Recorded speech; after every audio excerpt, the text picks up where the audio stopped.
Hi, Jennifer. Hey, how are you? I'm okay. How are you? I'm good.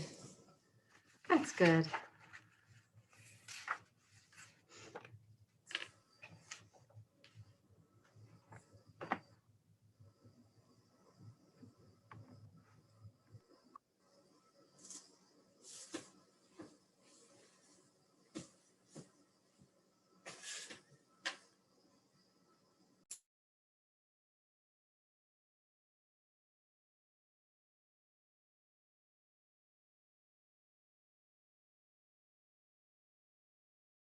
How are you all? Hello. Good. How are you? I'm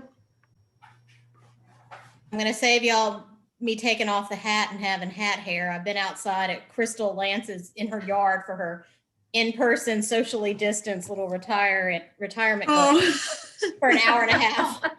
oh, how nice. Yeah.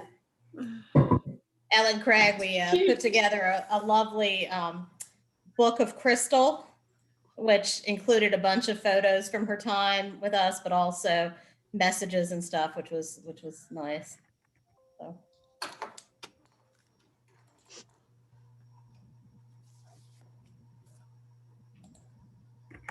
Hello, everyone. My name is Lasheen Parks. How are you guys? Emma, how are you? Good. So I work in the communications department with Brian Wheeler and Joe Rice. And today I'm just on the back end, just running the technological portion of the Zooms. If you need any help with anything, just let me know and I'll be in here when I have my camera and mic off. But if you do need me, I'm here. And Thank you. I sent an email that Alice is going to be taking over this for me starting in the spring, maybe March. But she had availability to be able to join us today. So she's on as well today with us. Her name says Mary Stebbins, I think, because I forwarded her the, the invite. So the other Mary Stebbins is actually Alice Micklem.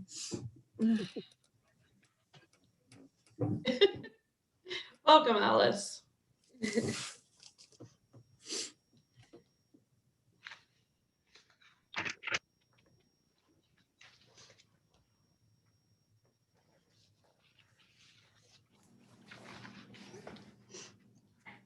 Did everybody enjoy the snow? It was pretty. It's been so long since we've seen it. Yes, I love snow. Yeah. I do too. And folks, Ellen Craig is actually going to be the rep moving forward as the new director of Child and Adolescent Case Management. So I was just kind of jumping in for a few meetings while Crystal was transitioning, but Ellen will be the regular person moving forward. Hey y'all, I'm here. Hey, Ellen. I'm actually sitting out in front of Crystal's house right at the moment, so in the car. I explained to them. I explained to them why I'm wearing the hat, and I'm not taking it off because of hat hair. Just because I've been outside since noon. Yep.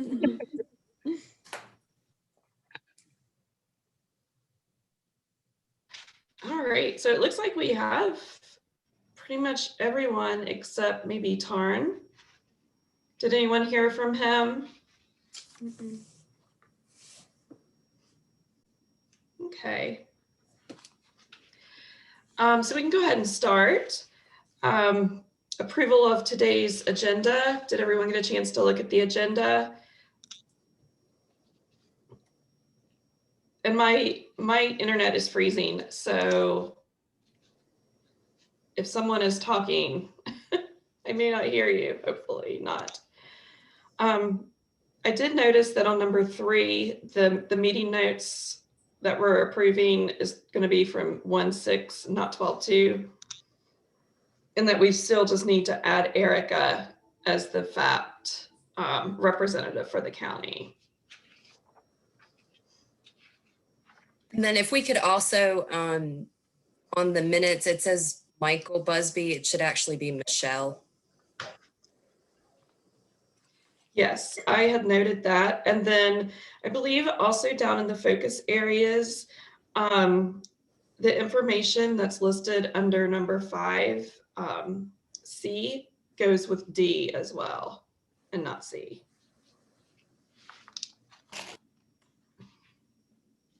Correct. All right, any other notes or comments?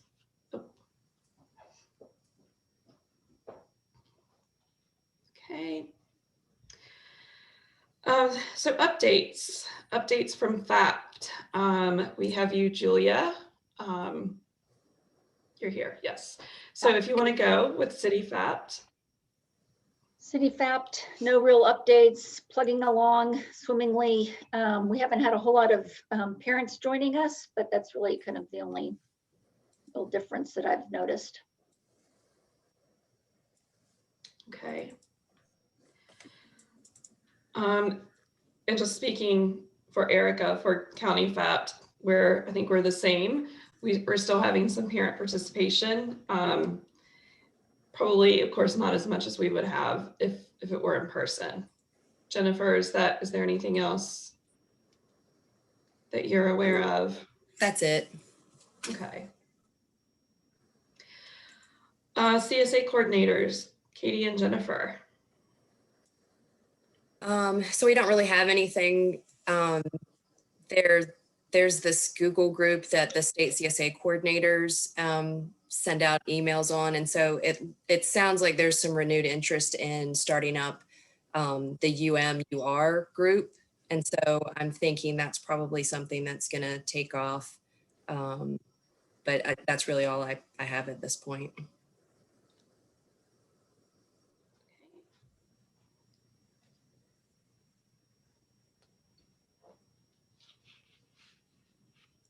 And I know Katie's frozen for me, but it could just be me. No, we just don't have anything else to report.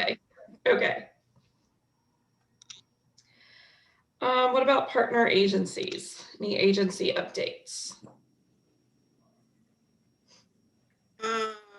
If I don't know if y'all have heard or not, but our director is retiring. Her last day is June 30th. It's out now, so I can say that. Yes, so we will be looking for a new director of social services coming up here in the spring. So that's our big change at our agency. It's the main thing I can think of right now. Anything else, Alice or Jennifer, from our end? No. Okay.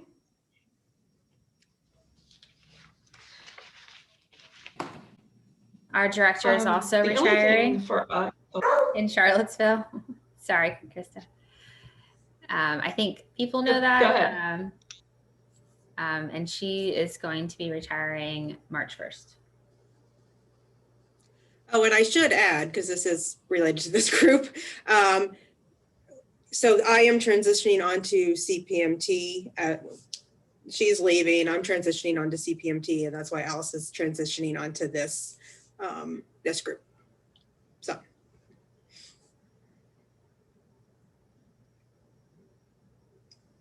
Okay.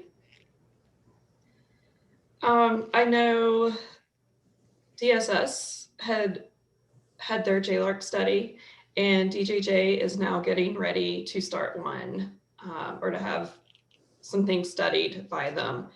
So just to kind of throw that out there, basically assessing the entire juvenile justice process from intake through disposition, racial and regional disparities, disproportionate impacts on youth,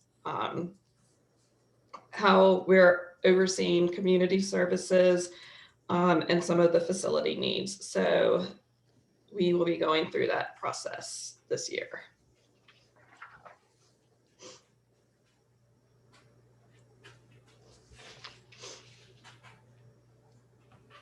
Anybody else have anything?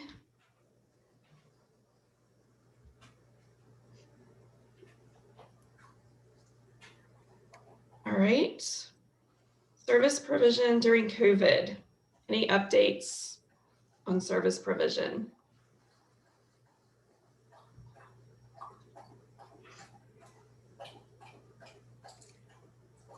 Same old. At this From point. what I'm hearing, I still think there are a lot of agencies that are not providing in-person type of service and are preferring to do things virtually. And I think that, families that are able to do the virtual visits are, participating as best as possible. I will say that, we recently had a CFSR, which is a Child and Family Services review that's done by the state for our cases. And they definitely had an issue with the fact that we did not have in-person services for a particular client, and the client was not willing to do the virtual. And we were also recommended by the psychologist that did her assessment, her psychological, that she would not do well with virtual either because of her capacity. So I don't know if others are struggling to find services to kind of meet those needs of those type of situations. And I'm not worried about the review or anything like that, because we definitely tried multiple ways of providing services to that family. But just found that kind of interesting about the struggle that was there to get services for that particular parent and child. Jenny, did you all try Health Connect America, or I'm not sure exactly what services, but I'm pretty sure they did try multiple, just knowing that worker. She didn't give me the list of services that she did, but she did run through that she had called multiple places. So I have a feeling that it's certain ones and, certain situations is my guess, but. Yeah, I just had one with that same organization who's going to be doing person to person that I just set up the other day. So I don't know. I do know Albemarle County is looking at phase 4, which would be bringing in most kids for at least a hybrid 2 days. That's going to be decided Thursday night and would start 3 weeks later if it's a go. So we're trying to get more kids in currently, safely get them in currently. So.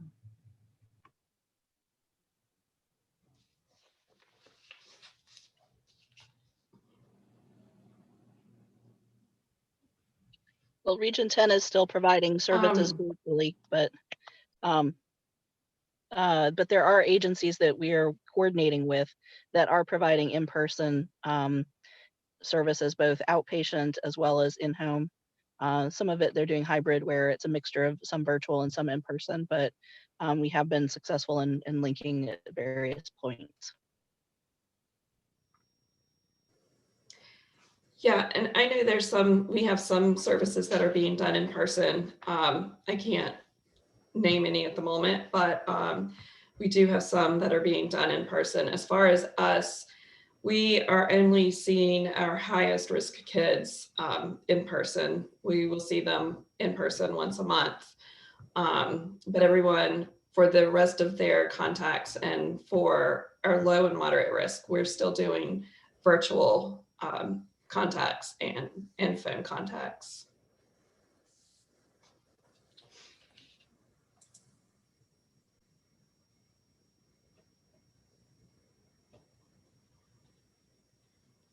All right, anything else?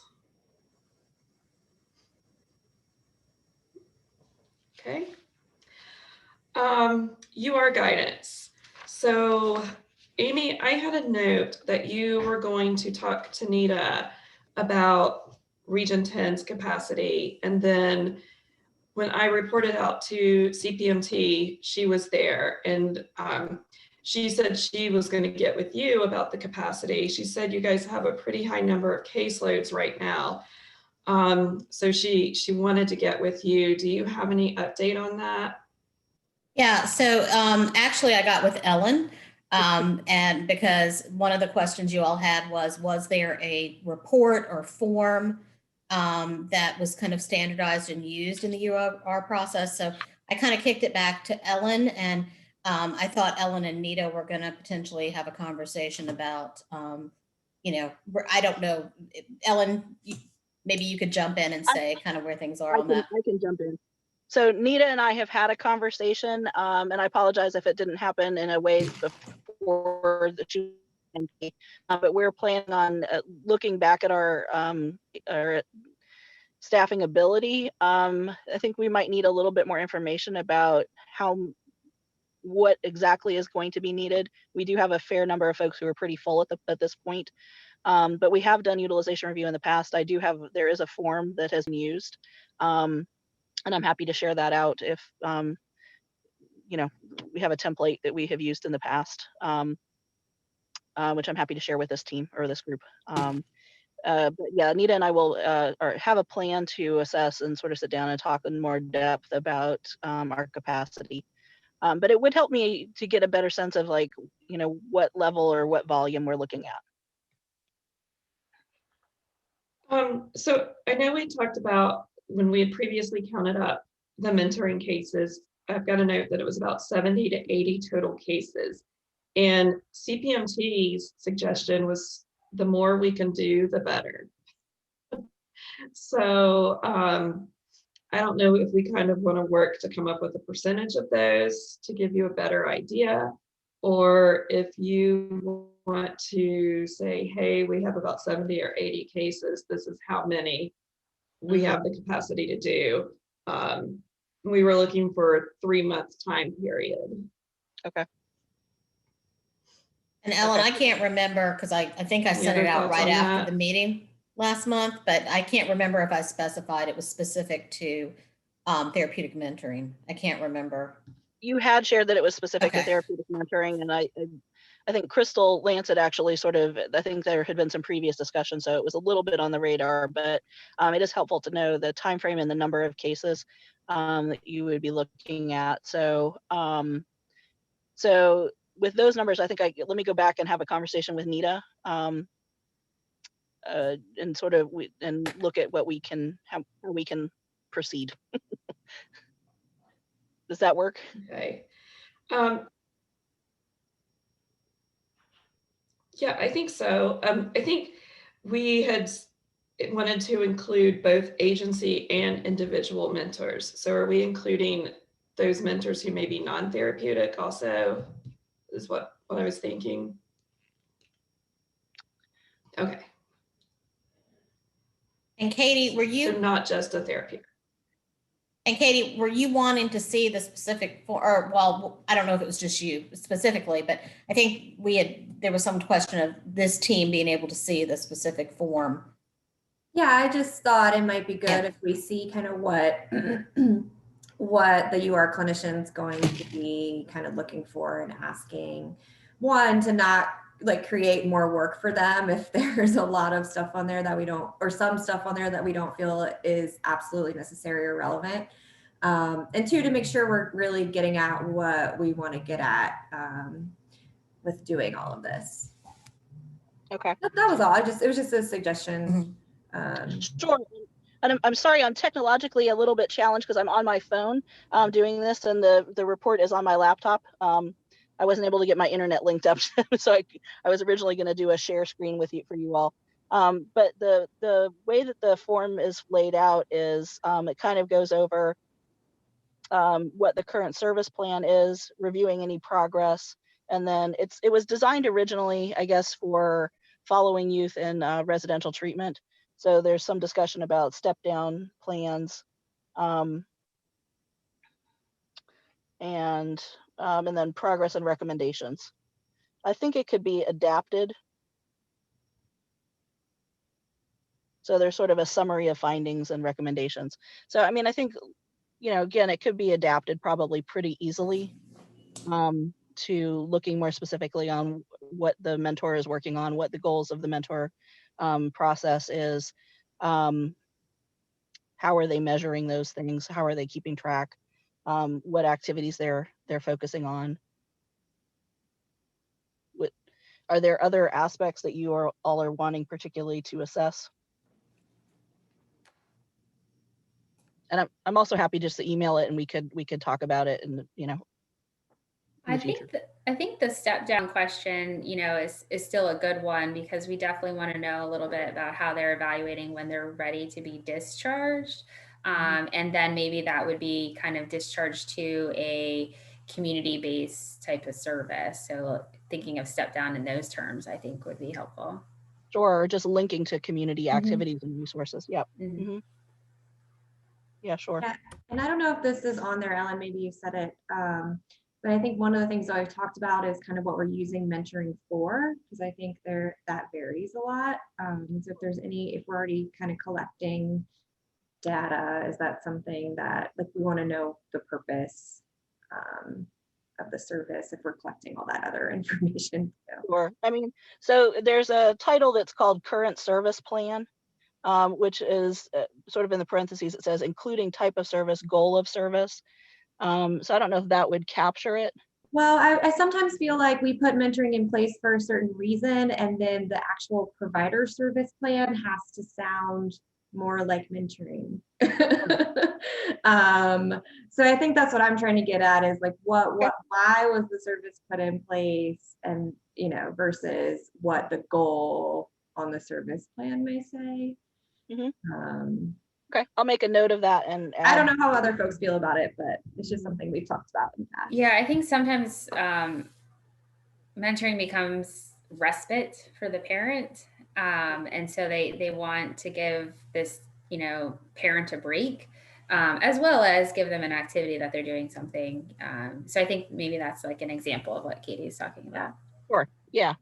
Which, totally legitimate. I'm just curious. Totally legitimate. There are those times where, we need to provide buffers for parents and kids, and, it's very therapeutic to get them out of the house and doing those activities that otherwise it would create, many other issues. So, but it is, yeah, I think it's important to be able to, recognize and acknowledge that that's part of what's being requested, and how that's being accomplished, and what are they doing with the time. Were there other things, Katie, that you were wanting to make sure, or anybody else that you were wanting to make sure was assessed that wasn't captured? So there's a section that's review of progress, and sort of the way that that gets broken down is worker consultation, a visit or a records review of the site and sort of how things are being kept. Does that still feel appropriate?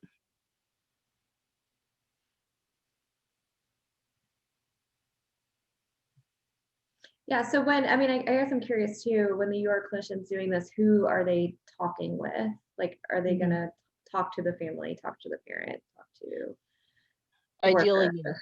yes. Yeah. So usually there's a series of people. So it would be, in the past, it's been a check-in with family, with the provider, as well as, any other, like the referring worker, or so I think the expectation could be set that there would be that group of folks that would be consulted, including potentially the youth that's the service is being provided to.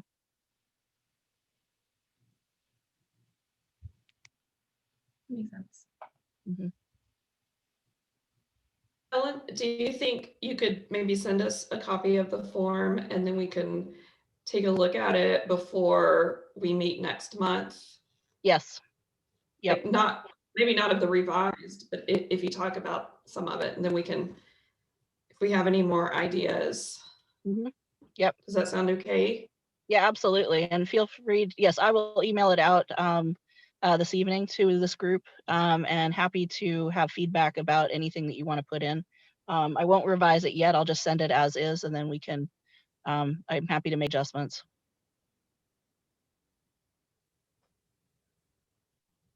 Okay. Does that sound good to everyone?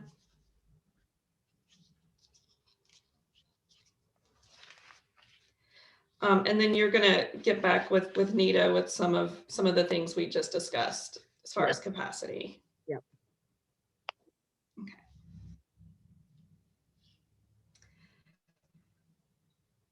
Let's see. Under our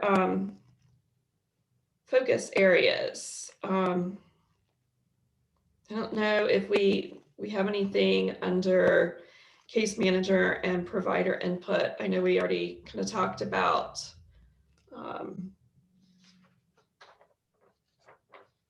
some of the parental participation, and then we've got our family engagement survey to talk a little more about. But any news on the service gaps and recommendations survey, or are we still kind of not sure? We haven't heard anything. Okay.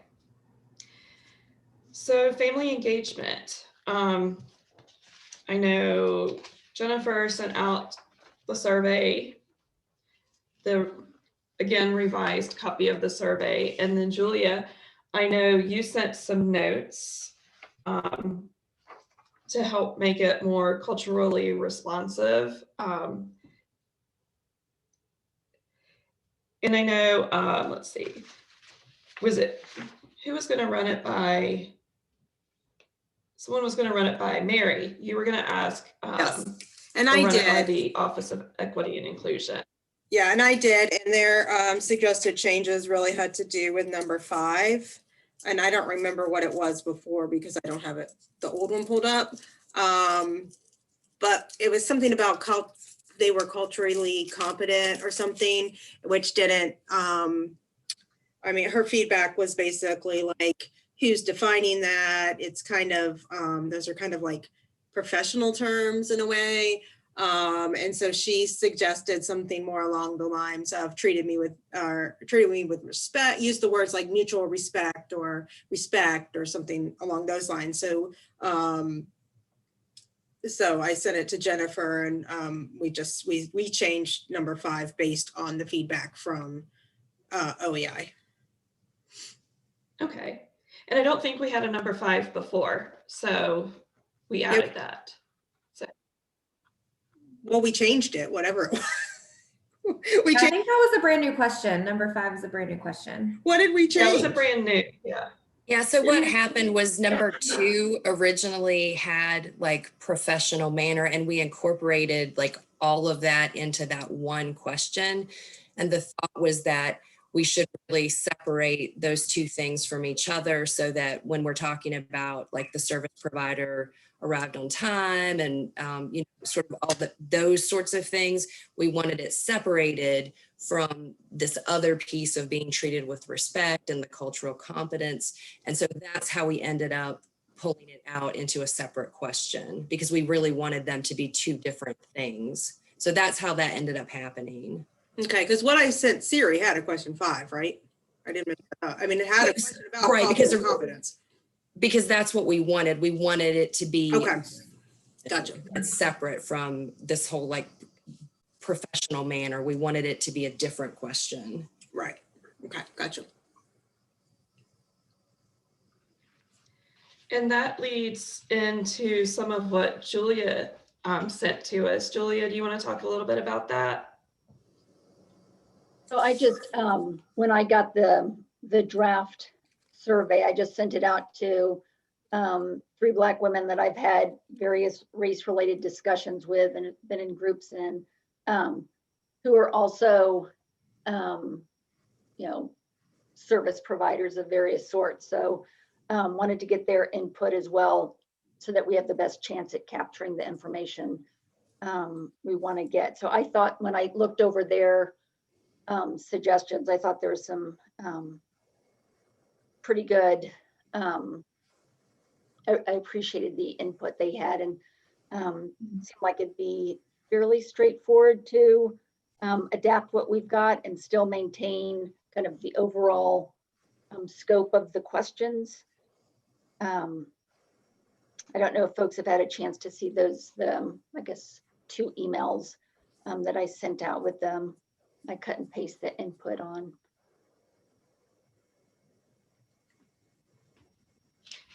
Did everyone get to see those? I have them right here in front of me if you need me to go over them.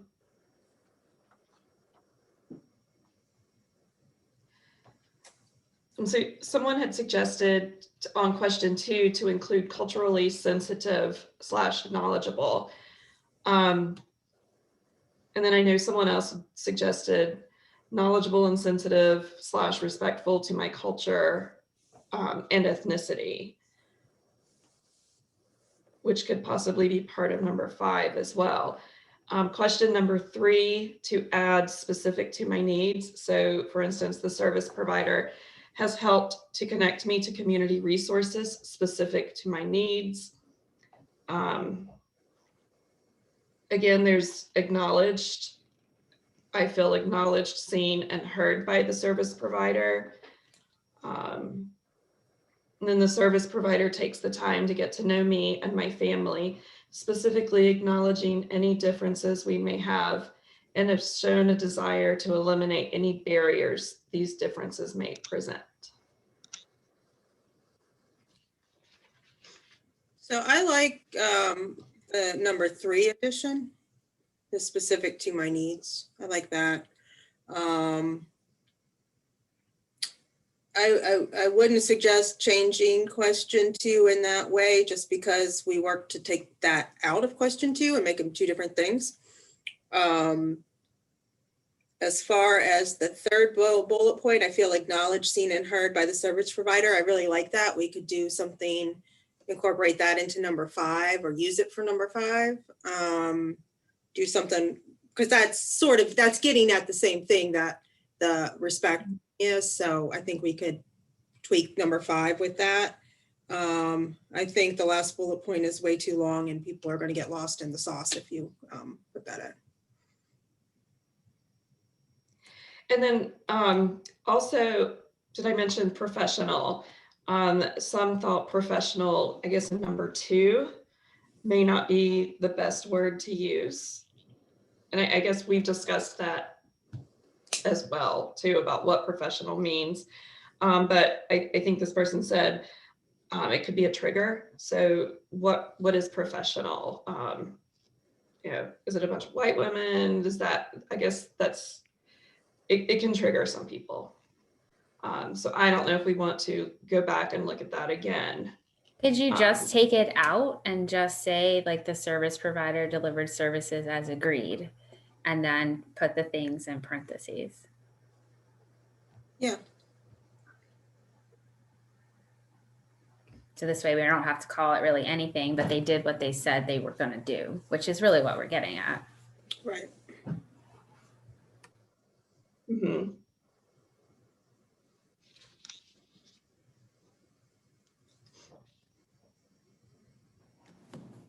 Yep, I agree.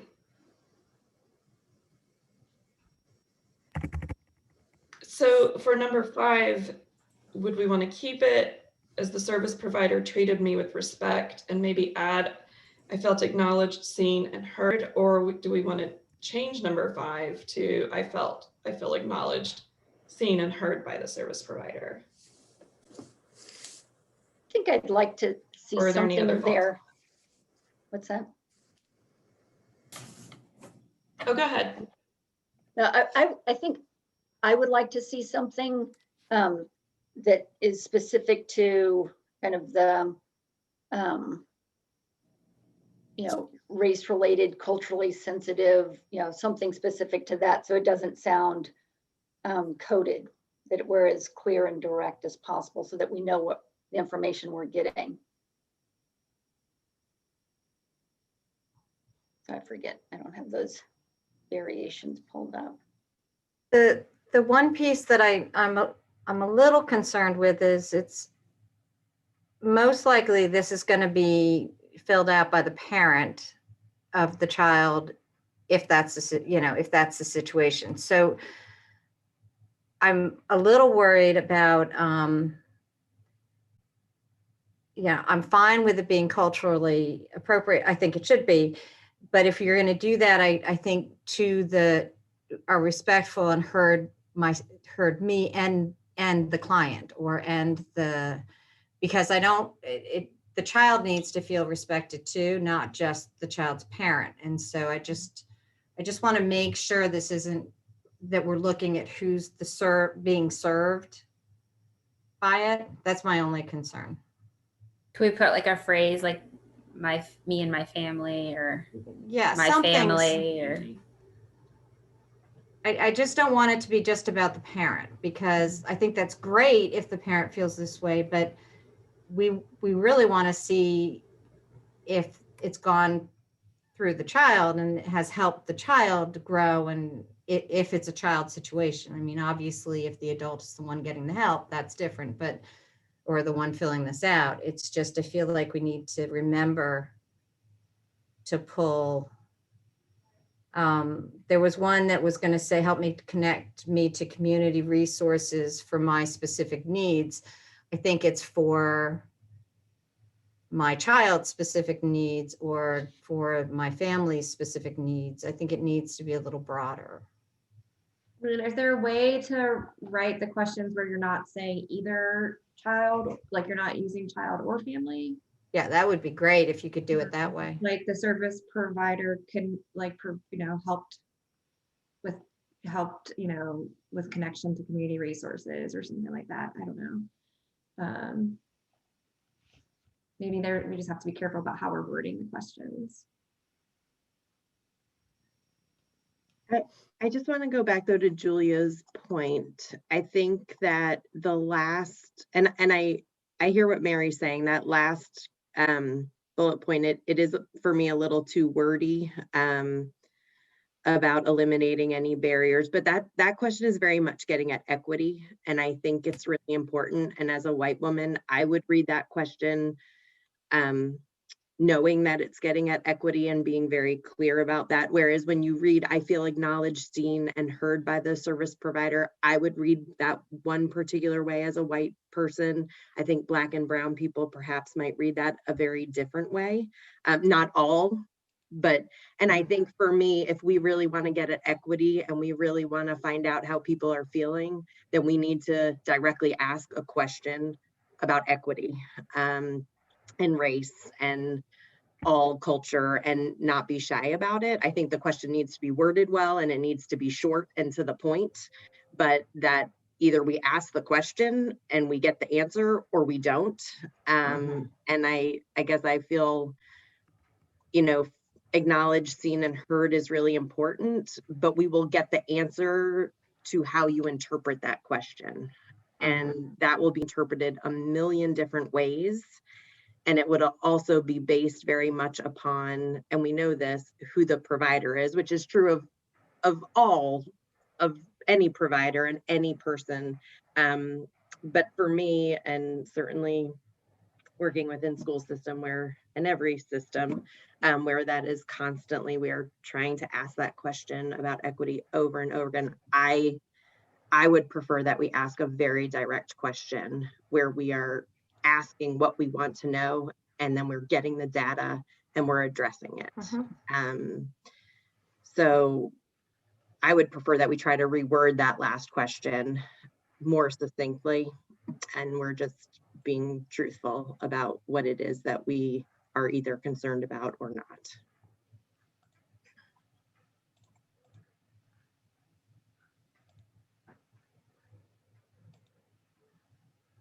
Yeah, thanks, Jody.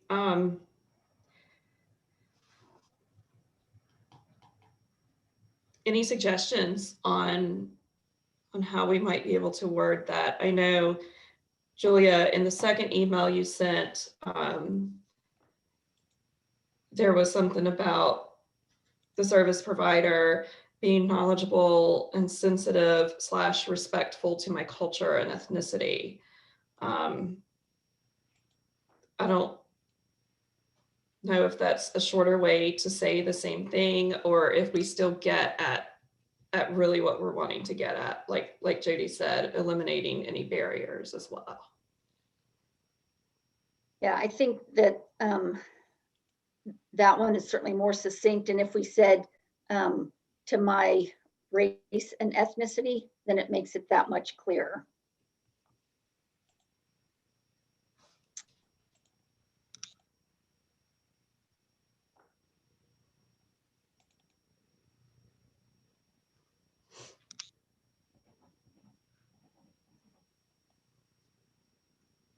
And then would it then make sense to add and work to overcome barriers, or is that gets us too wordy?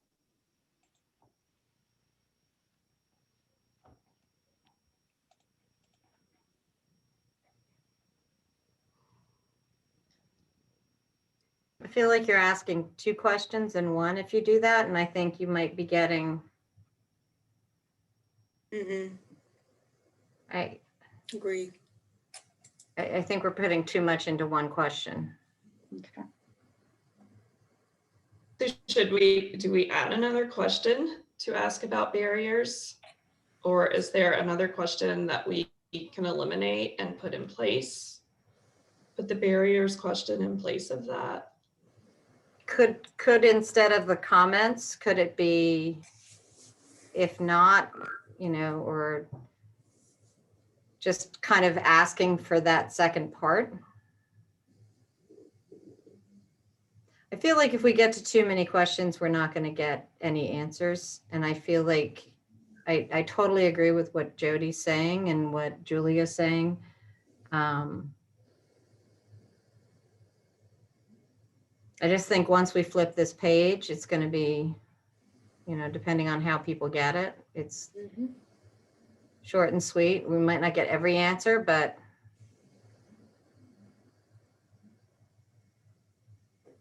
I don't know.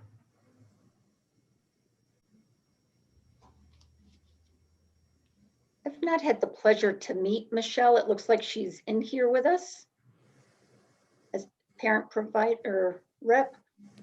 Perhaps she can. Yes, I'm here.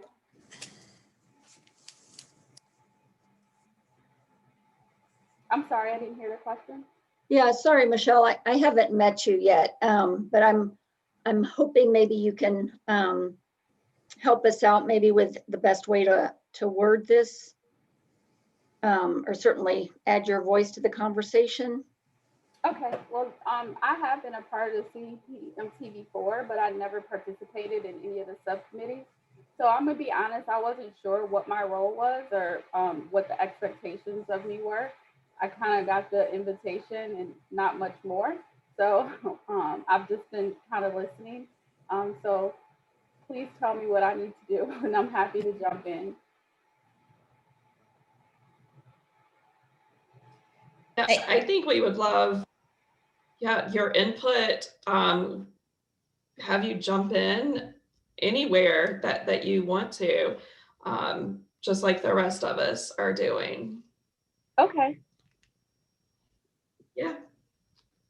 So I Julia, think it, were you gonna? I was just going to say, I think I'm having a little, because I don't have the original questions in front of me. Same here.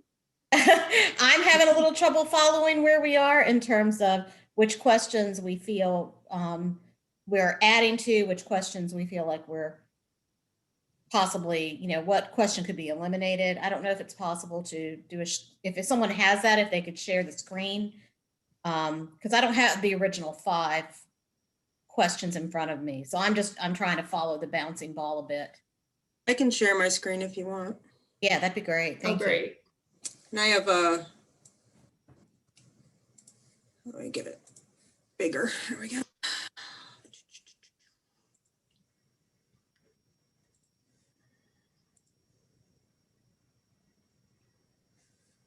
You see it? Yeah. Yes. So it might be helpful to talk about question 5 with the 2 different options we were just talking about. So Michelle knows both of the ones that you guys were, there was one and then there was an add-on to that one. So someone had suggested that we add this information, and I think it gets at everything we want to know. It's just might be a little wordy, so I'll just read it. The service provider takes the time to get to know me and my family, specifically acknowledging any differences we may have, and has shown a desire to eliminate any barriers these differences may present. And then the other suggestion was have a question that gets to the service provider was knowledgeable and sensitive or / respectful to my culture and ethnicity. Oh, thank you, Mary. And I think we want to know that they were knowledgeable and sensitive to specific aspects of culture, race, and ethnicity. But we also want to know what they did about any barriers. How were any barriers eliminated?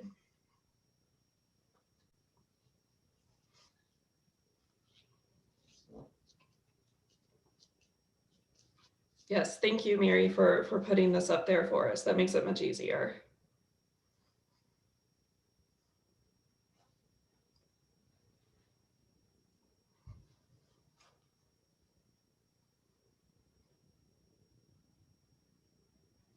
And then number 5, in saying the service provider treated me with respect, the others, that's exactly what we're trying to get at, is all of the other information.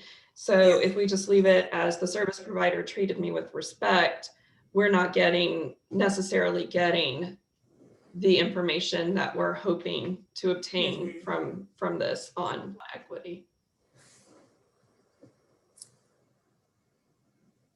Did we feel like there needed to be, that community resources needed to be separated out from number 4 specifically? There was a reason we needed community resources versus knowing that families were connected with natural supports and plan for discharge?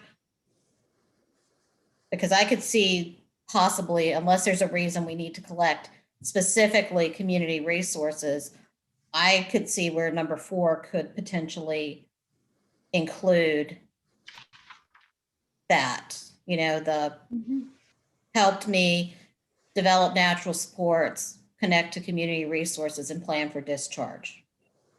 I think those questions were actually together last time and we separated them out because we did want to capture whether or not they were connected to resources, as well as whether or not there was a plan for discharge, because those could be two, you might not need to be connected to resources, but you did need to have a plan for discharge. So, I mean, I do think they were together at one point.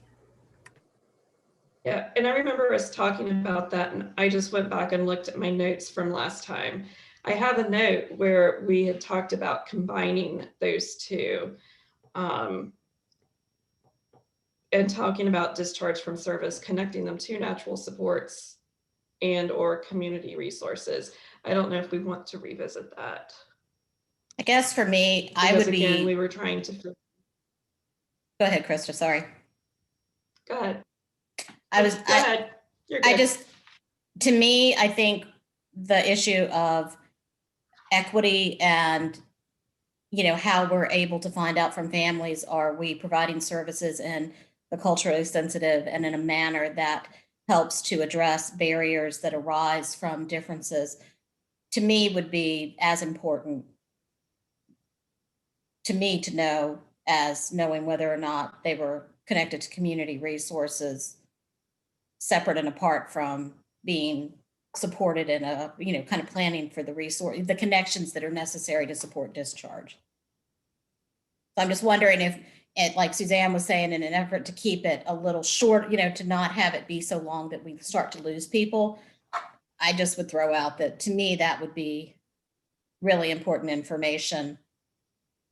And if I was going to look to combine a question, I would probably prefer to combine a question around community resources and discharge planning, so that we can have more of a focus on the equity piece that Jody was speaking to and assessing for that. Does that make sense? That's just my 2 cents. So. May I ask a question and make some suggestions from a family perspective? So it's only 5 questions, right? Mm-hmm. Okay. Yes. So first, do they understand what developed natural supports are? Because I don't. And so my suggestion, and I don't know if this is possible, but to take the knowledgeable from below and say the service provider was knowledgeable and has helped me connect to community services, and then have the strongly agreed spectrum B, help me develop natural support, and C, help me create a plan for discharge.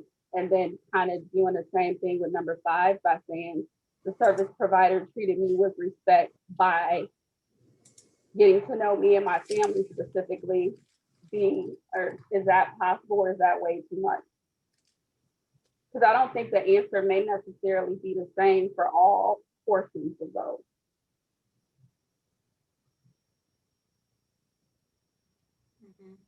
Yeah, Michelle, I think I was thinking along similar lines. Like, I wondered if we could say the service provider treated me with respect, including acknowledging and valuing my race and ethnicity, or, you know, something along those lines, being very clear that that's something that we want to find out about and value, and make sure that that's included in the idea of being respectful. Or, you know, people view respect in all sorts of different ways, but we want to make sure that we want to know that race and ethnicity are valued and acknowledged. And then I think the barrier is either a separate question, or we don't ask it this time around, right? Like, we either have to decide the survey is going to be too long and we're not going to make through all the questions, or we combine something else because we really want to find out if that is a barrier that's being overcome, or it's a huge barrier and we need to,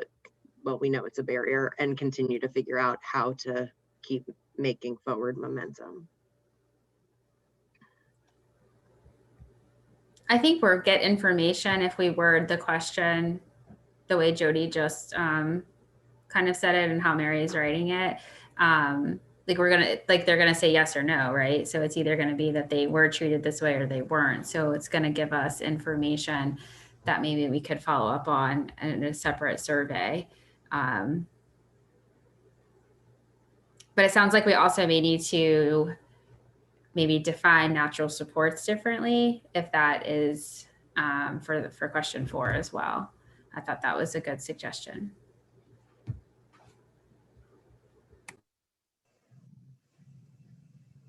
Yeah, I like how number 5 was reworded. And I agree with the natural support and the community. I really don't know that we need those 2 questions to be separate. Myself, and I know you guys said we said the opposite last time. Well, I don't know if we said the opposite. Yeah, I wrote in my notes, I know we talked about it. I like combining 3 and 4 in some way, versus having them separate. Yeah, I would rather just get down. I'd rather have fewer questions, but have clearer questions than try to make sure we have a number, you know. I just. Something like the service provider, where's the discharge? Hold on. The service provider helped me plan for discharge from their service and connected me to support, community supports and resources, community, family, friend supports, or sorry about that. And help me connect to area resources. Or helped me help. Or resources in the area. Whoops. Yeah, could we say resources or supports, resources/supports, or resources and supports, or supports? I don't know.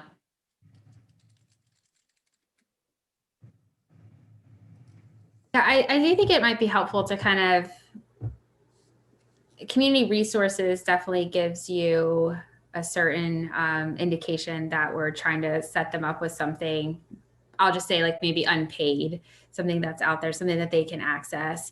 I think the idea behind natural supports is important because for those that are, use that term a lot, it's supposed to be getting at whether or not they are able to kind of tackle whatever it was on their own, and that the service that they had enabled them to be able to figure that out and to use what is available to them, to hopefully not need CSA services again.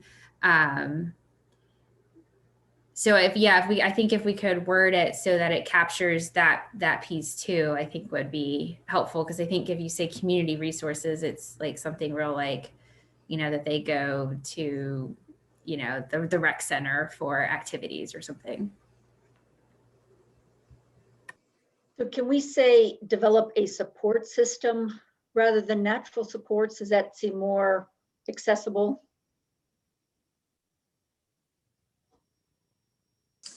Well, my hope would be if a service provider was leaving, my hope would be that they had already built that a strength in those natural supports. I don't know. I just would hope that we would keep a service provider until the family felt like they were working in a more functional manner that might need to be tweaked with community resources in the future.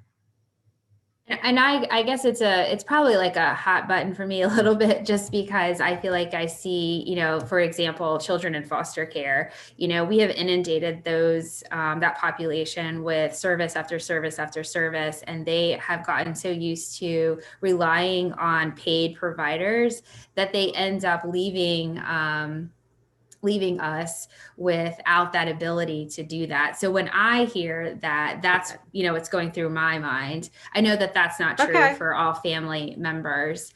And so I don't actually think that a lot of paid providers do know how to do that and do that well. And so it's definitely something that, like, I think we have to remind providers that is part of what we need them to do.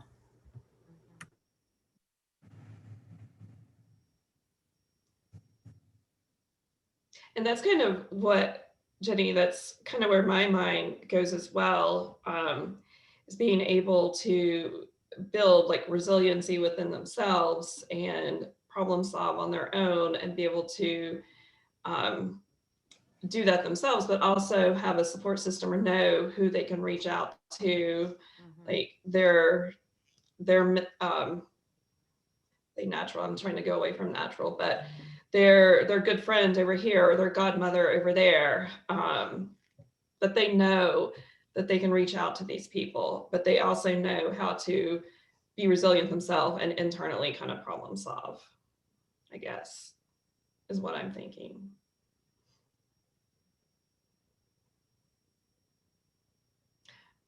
And Jody, yeah, that's good, Jody. Yeah. Support system of family and friends. That's a good suggestion. It doesn't, well, yeah. I mean, it doesn't have to. Thanks, Michelle. Thanks, Michelle. It doesn't have to be family and friends, but I think it's the idea of if we're trying to take out natural supports, right? Or that idea like that, who your people are, who are not paid, and how to access, right? Like how to access those people, or even if it is going to be a paid person, how to access them without having to access a larger system. And I think those of us in the field, we use the term natural supports, but I think it was super helpful for Michelle to say, like, I read that and I had no idea what anybody was talking about. So to put that in a survey that family is going to fill out, and they may or may not know what that means. It is a system, like, yeah, strengthen your support system or, something like that. But so I would almost rather have question 4 now be question 3, and then question 3 become question 4 with the plan of discharge and using community resources. So ask if they've helped strengthen the support system that they can use once they're discharged, but then do they also know the community services they can get to? I mean, is it helpful to like, because I think to add something that like says the support provider helped me develop or strengthen a support system that I can go to, or that I can utilize after discharge from services, or, you know, just being clear, you know. I like that, Amy. And I don't know if I don't know how, I'm not sure about leaving family and friends, but, you know, Right. a support system. But it's something that they can access after discharge or utilize or use if we want to kind of keep the language. We put family and friends as like an example, like we did for. I think that would be Yeah, helpful. an example would be good. Yeah. Yeah, I like that better. Good. Can't type. I just appreciate you typing, Mary. Thank you. Sure.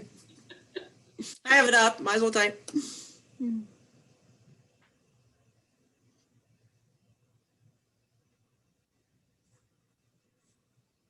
Yeah, I like that much better.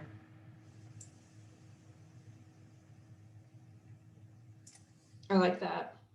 Mm-hmm. Could we change utilize though to use or? Yeah, use is better. Yeah.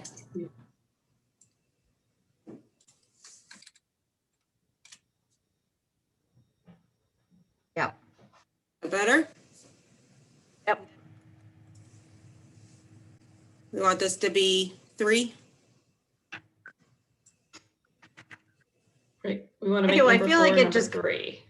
I just feel like it becomes more natural that you learn all those and how to use your home support, and then when we discharge.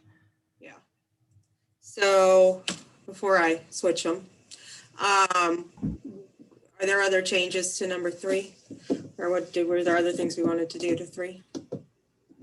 Or do we still want to keep number 3? Or do we need it? Yeah, that was sort of. Is that important? I guess I wonder, why are we asking 2 questions about discharge? Yeah, that's kind of what I feel like. And honestly, I feel like number 4 is more, well, our current number 4 is more important than the number 3. Number 3. Let's I mean, scrap Could number we- 3. Could we change, not, I hate to go back to changing 4, but if we take 3 out, could we just, again, that might be combining it, but the service provider help me develop and strengthen a system of supports and resources, or a system of supports, i.e. family and friends, and resources that I can use after discharge. And Like family, comma, friends. Yeah, I would say a support, a system of supports, i.e. family and friends, and resources that I can use after discharge from services. So my only question about that then is we won't know what they're answering. Because they might get resources but not have natural supports, or vice versa. So we won't really know. But if we take out 3, we're not asking the resource question at all. That's what, I mean, that's what I'm saying. I don't know how important we feel on this first pass about the resources.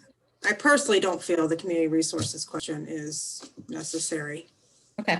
And our first number 3 didn't have the discharge part in it. I feel like it was just a community resources. I can show again. I was just getting lost in trying to read it. Well, I'm forgetting too. It did have something about, oh, no. Yeah, it just You're is right. about the connection. just- It wasn't about discharge. Yeah. So, I mean, I guess we just decide on that piece, like whether or not it's important to know about that connection to community resources. I mean, my hope, and you know, I can be a Pollyanna a lot of times, but my hope would be if they learn how to strengthen their internal structure by using families and friends, and you know, using what they have, then going out and reaching for families and friends. My hope is that they won't need any other community resources. But I know Right. that's not realistic. But If we're, I just go back to that, if we're Oh. discharging, I would hope, but And again, if we're discharging them, that's our goal, to discharge them, to not have to use the community resources right. necessarily. Right. I'm imagining things like, the food pantry as one of the resources or something Right. like that, I mean, I like the Yeah. idea of thinking folks won't need it, but that seems pretty basic.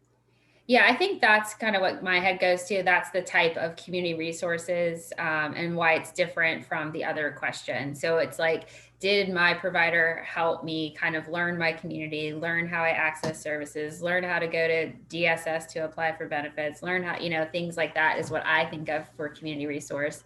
We were able to keep it at 5 questions. So I mean, it's not like we made anything longer, so I don't know that it would be necessarily a bad thing to ask both.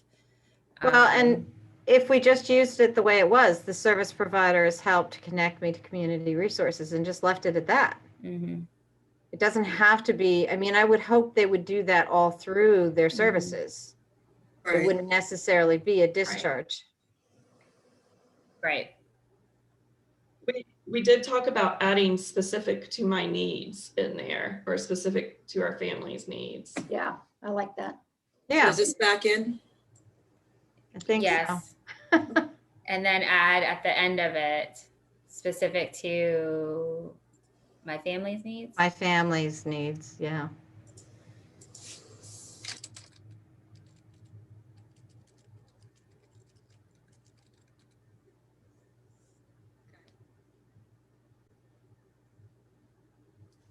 So before we go back down to number 5, are we good with the others? For now. Just making sure. Just saying. Because it looks like the 5 one's, Number the biggest one. So just making sure. Okay, so here's 5. Mary, can you go back to number 2? Oh, 2, sorry. Number 2, because we talked about Yeah. making it service provider delivered services as agreed, and taking Right. out in a professional manner. Yes, sorry, I wasn't editing back then. There you go. Okay, now you can go to number 5.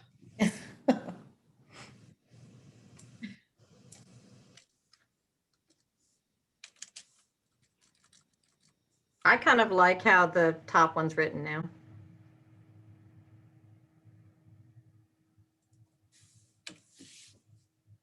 Number 5. Mm-hmm. And I do agree with you, Jody, that I really like the theme, what the long one is asking. I just felt like if people were reading that, they're gonna be like, what are they asking? I don't know. It just felt very big, how it was written, wordy. But I don't want it to get wordier. I do think, at least from my perspective, I would love if we could get the word value in there. I think you can acknowledge somebody's race and still maybe not make them feel valued. we just can we Right. acknowledging Acknowledging 2 and values? Does that work? Or is that weird? Is that good? Or what if we said, instead of That's weird. including, what if it was by acknowledging and valuing my race and Yeah. ethnicity? Yes. Yeah. That sounds good. Say that again, by acknowledging and valuing. Yes. Okay. That's better. I like that better. Did we want to change me to like my family and me, or? I think it should be my family. Just because so often it's not going to be the person filling it out is not the one receiving the service. Right. And then change it to on number 5 to R at the end, valuing our race and ethnicity. Yes. And Yeah. what was I'm sorry, what was question 1 again? I can't see it. Okay, thank you. Yeah, sorry. I just want to make sure. I thought it was fine with it, but I was like, The only one we haven't changed. yes, that was good. I'm good. We're good with that one. All right, I think we should turn this down, to just save it right now. No. Yeah. Because if we look at it again, we're going to make further changes. All right, are we good? I'm taking it all out to make sure it looks good. I really like the changes. Julia, thank you for reaching out and really researching this, and then all the other changes everybody suggested.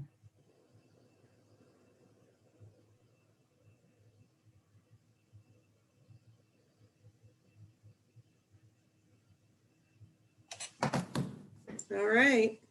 Great, thank you. Thanks for doing that. Thank you, Mary. Sure. Who wants this? Should I send it to everybody or should I send it to you, Jennifer, or what should I do with this? Or what goes next? We take it to CPMT? Mhm. Yes, it needs to go to CPMT if you guys are in agreement with this version of it. Please Okay. take it to CPMT. Yes, please. How long have we been working on this? Yes. I feel like if we They look at told it us it again would next happen month, before we'll that. change all No, the I questions. don't. Yeah, we're I not don't looking wanna at this look at it again, so again. CPMT better like it. Take it to CPMT, Krista. Well, those that are on CPMT, you let them know they can't make any changes. Yeah, That's that's right. it. I'm just Good going with to it. approve it. Just Motion to approve. approve. That's We won't it. be, we won't be accepting this survey back. Yeah. All right, stop sharing my screen.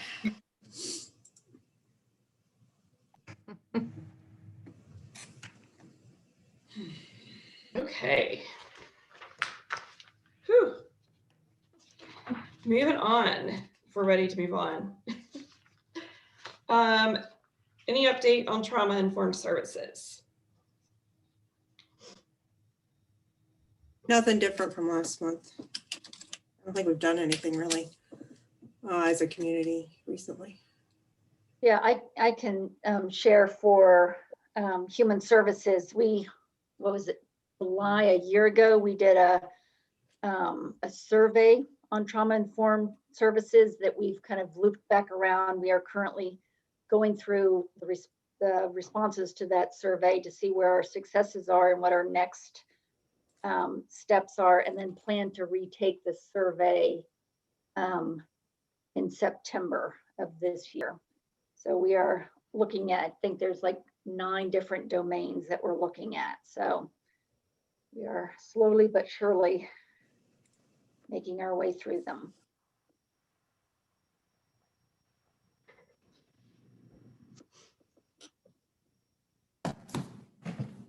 Any other updates?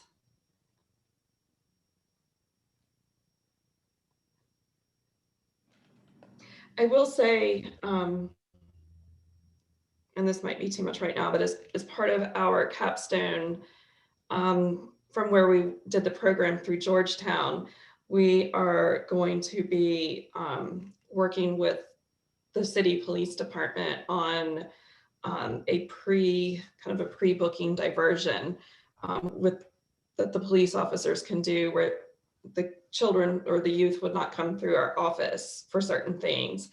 And part of that program and starting that is to have them trained to do several brief trainings on trauma-informed care and services. So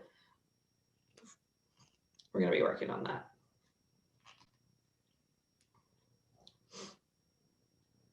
As well as get our POs additional training and our staff.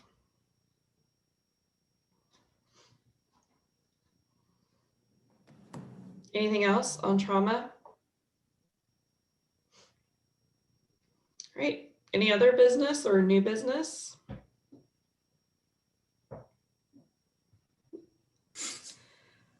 So messaging out for CPMT, I will have a final survey to take to them for approval.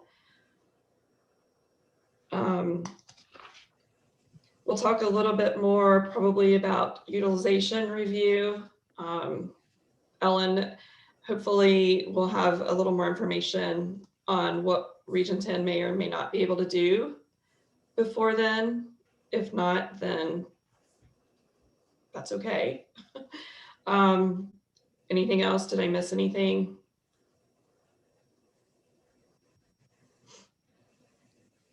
All right, I guess that's it then. Thank you, guys. Thanks, everyone. Thanks. Bye. Bye. Bye. Bye. Bye.